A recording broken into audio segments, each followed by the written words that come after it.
The fire crackled in the hearth, the warm glow flickering against the dim walls of the old farmhouse. The wind howled outside, pushing against the windows, rattling the panes as if trying to get inside. But inside, there was silence, save for the occasional pop of the burning logs. Lila sat in the worn armchair by the fire, her fingers absent-mindedly tracing the edge of a faded postcard she had found in her grandmother's old drawer. It was a postcard from the 1930s, yellowed with age, featuring a picture of a small town square covered in snow, lit by the faint glow of lanterns. At the bottom, in elegant cursive, it read, "Remember the rituals. The heart of Valentine's Day."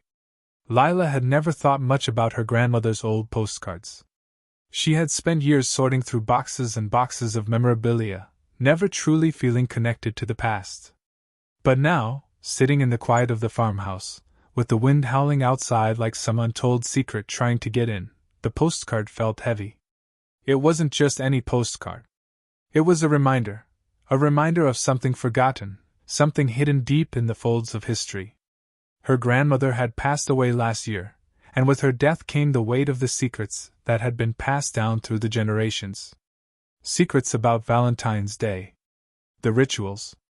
The ones they didn't tell you about. Lila had always loved Valentine's Day, the roses, the chocolate, the cards, the promises of love. It was a day celebrated with smiles and laughter, with love freely given. But her grandmother had always looked at the holiday differently. It wasn't about the modern-day celebrations. It was about something far darker. Something buried in the traditions of old, a ritual forgotten by most, but one that her grandmother had insisted was still alive, hidden beneath the surface of the holiday. The fire in the hearth crackled, and Lila felt a chill run down her spine. Her grandmother had told her the stories, half in jest, half in warning. How Valentine's Day was once a sacred day, a day to honor the dead, to pay tribute to those who had passed. The rituals weren't just about love between the living, they were about remembering those who had gone. And there was one ritual in particular that had always stood out in Lila's mind, a ritual that had been performed long before the candy hearts and flowers took over. The ritual of the heart's calling. Lila's grandmother had warned her never to speak of it, never to mention it to anyone, not even to family. "You must never call upon the hearts," her grandmother had said, her voice trembling with a mix of fear and reverence. "You do not want to invite that which has been forgotten." But the postcard, the mention of the rituals, Lila felt the weight of it all, pulling her toward the unknown. The wind outside howled again, and she glanced toward the window, as if expecting to see something, or someone, there. But there was nothing. The town was quiet, as it always was, tucked away in the countryside, far from the noise and chaos of the city. Lila leaned back in her chair, staring at the postcard, her grandmother's words echoing in her mind. The ritual of the heart's calling, she had to know more. There had to be something in the old farmhouse, something in the journals or letters her grandmother had left behind. She stood up, her heart pounding, and made her way to the small wooden desk in the corner of the room. Pushing aside the stacks of paper and old photographs, she found a small leather-bound journal, its pages worn and faded. The journal had always been kept locked away, hidden from prying eyes. But now, it was in her hands. She opened the journal carefully, her fingers trembling as she turned the yellowed pages. The handwriting was faint but legible, a careful script written in ink that had long since faded. Her grandmother's words filled the page, speaking of the past, of times when love was not just a celebration of the living but a call to the dead. Lila read the passage aloud, her voice barely a whisper in the stillness of the room. "On Valentine's Day, the ritual begins when the moon is high. The heart's calling is made in the dead of night, when the veil between the living and the dead is at its thinnest. To call upon the hearts, one must light a candle, write the names of the lost, and whisper the prayer of remembrance." Lila's breath caught in her throat. A candle. Names of the lost. A prayer of remembrance. It all sounded so innocent. But she could feel the weight of the words, the power hidden in them. This wasn't just a ritual. It was an invocation. A calling. The wind outside grew stronger, and the fire flickered. Lila felt an unease settle in her stomach, but she couldn't stop herself. She had to know what happened. She had to understand what her grandmother had been so afraid of. The ritual had to be performed, if only to satisfy the questions that burned inside her. The hearts, who had they been? And why had they been called? With trembling hands, Lila closed the journal and turned to the candle sitting on the windowsill. It was a simple beeswax candle, its surface smooth and golden in the dim light.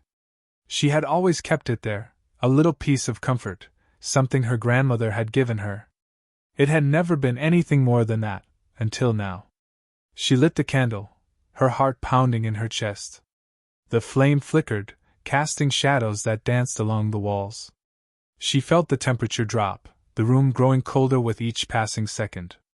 The whispers of the wind outside seemed to creep in through the cracks in the windows, their soft murmurs blending with the crackling of the fire. Lila's pulse quickened, but she knew what she had to do. She took the small notebook that her grandmother had kept in the drawer beside the desk. It was filled with names of family members, friends, and strangers who had passed long ago. Lila ran her fingers over the pages, each name a memory, a reminder of the people who had lived and died. And then, with a steady hand, she wrote a name, her grandmother's name.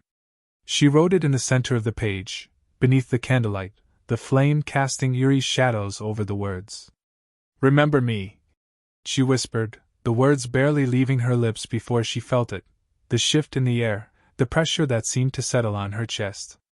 The room grew colder still, and the candle flickered violently, threatening to go out. But it didn't. It burned brighter, almost impossibly bright, as if it had been fueled by something unseen, something ancient.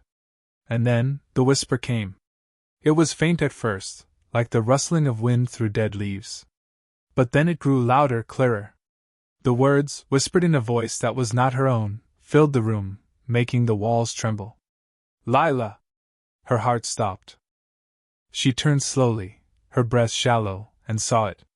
The shadow in the corner of the room, standing just behind the chair where she had been sitting. It was tall, slender, and its form was obscured by the shadows, but she could see its eyes.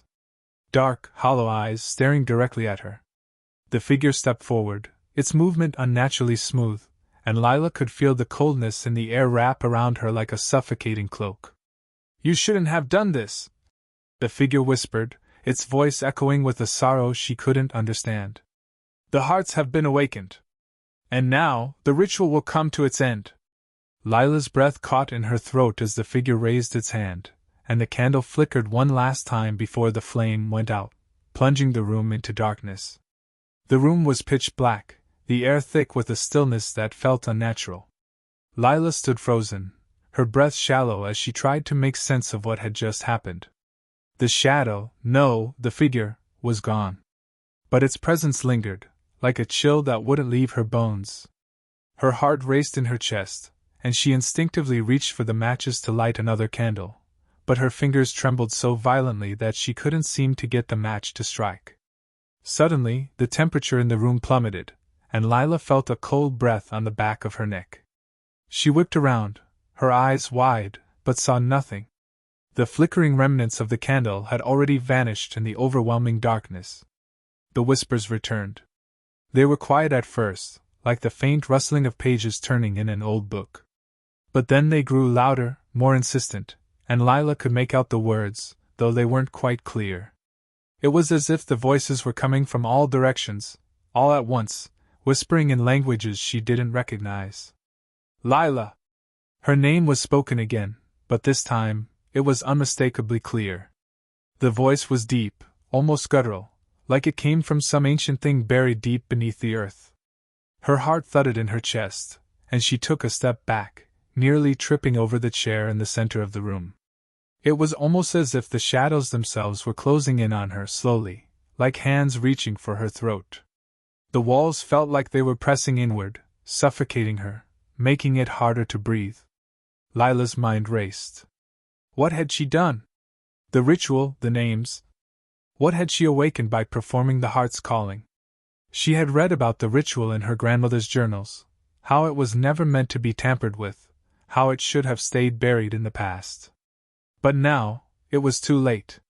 The figure had shown her that the heart of the ritual had been unleashed, and there was no turning back. The wind howled outside, rattling the windows, but Lila didn't move. Her eyes scanned the room, the shadows seeming to shift and stretch, growing longer and more defined. She could feel the weight of them, the pressure growing in her chest as the voices rose, filling her head. Suddenly, the whispers stopped. Silence. Lila's heart raced in her chest, the pounding sound deafening in her ears. She was on edge, her breath shallow, waiting for something, anything, to happen. The shadows still lingered, but now, there was something different about them. They were no longer just shapes, they had form. They were moving. The first shadow lunged forward.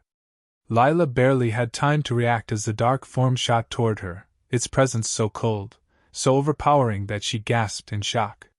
She stumbled back, her hand reaching for the edge of the table to steady herself, but the air around her grew heavier, pushing her down, trapping her in place.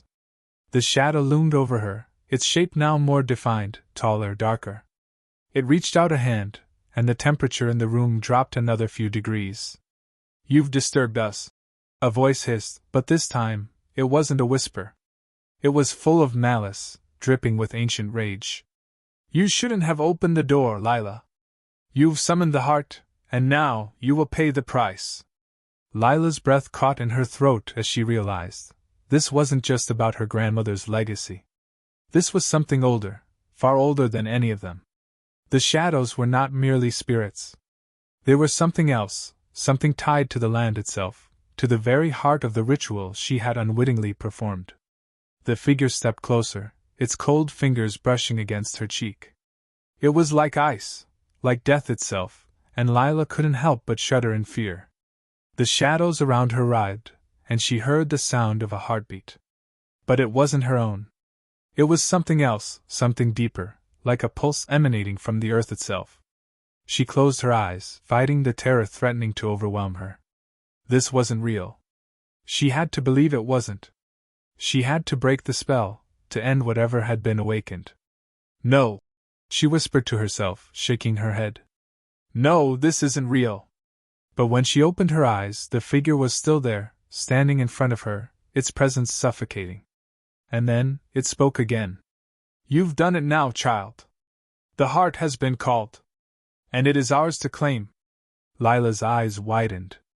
The shadows, the whispers, they were no longer just warnings. They were a promise. She had opened a door that could never be closed. A door that led into the unknown. But the most terrifying part, she hadn't yet understood who or what the heart truly was. She stumbled backward, her legs weak beneath her, her breath coming in short, panicked gasps. She couldn't see beyond the shadow of the figure, but she could hear it, the thundering of a heartbeat, loud and rhythmic, pulsing through the room, vibrating the walls, the floor, everything around her. And then, like a bolt of lightning, it hit her. The heart was not just a ritual. It was the call of the dead, but not in the way she had thought. It wasn't just about summoning spirits. It was about awakening something far older, far darker, something tied to the earth itself. It was the heartbeat of the land, the heartbeat of the forgotten. The shadows were merely the beginning. The heart itself had been bound to the land long ago, but now, it had been freed. And it wasn't finished with her yet. The figure reached out again, but this time, it was not alone. Other shadows emerged, tall and thin, their outlines barely visible in the darkness. The sound of their footsteps was muffled, but as they moved closer, the heartbeat grew louder, more insistent, reverberating in her chest. She was drowning in it. Drowning in the power of the ritual she had invoked. One of the figures whispered in her ear, its breath cold and heavy. "The heart calls for you, Lila. And you will answer." Suddenly, everything went dark. The shadows swallowed the room, and Lila felt herself falling into the very heart of the land, into the place where the forgotten things waited. Where the dead whispered, waiting for someone to call upon them.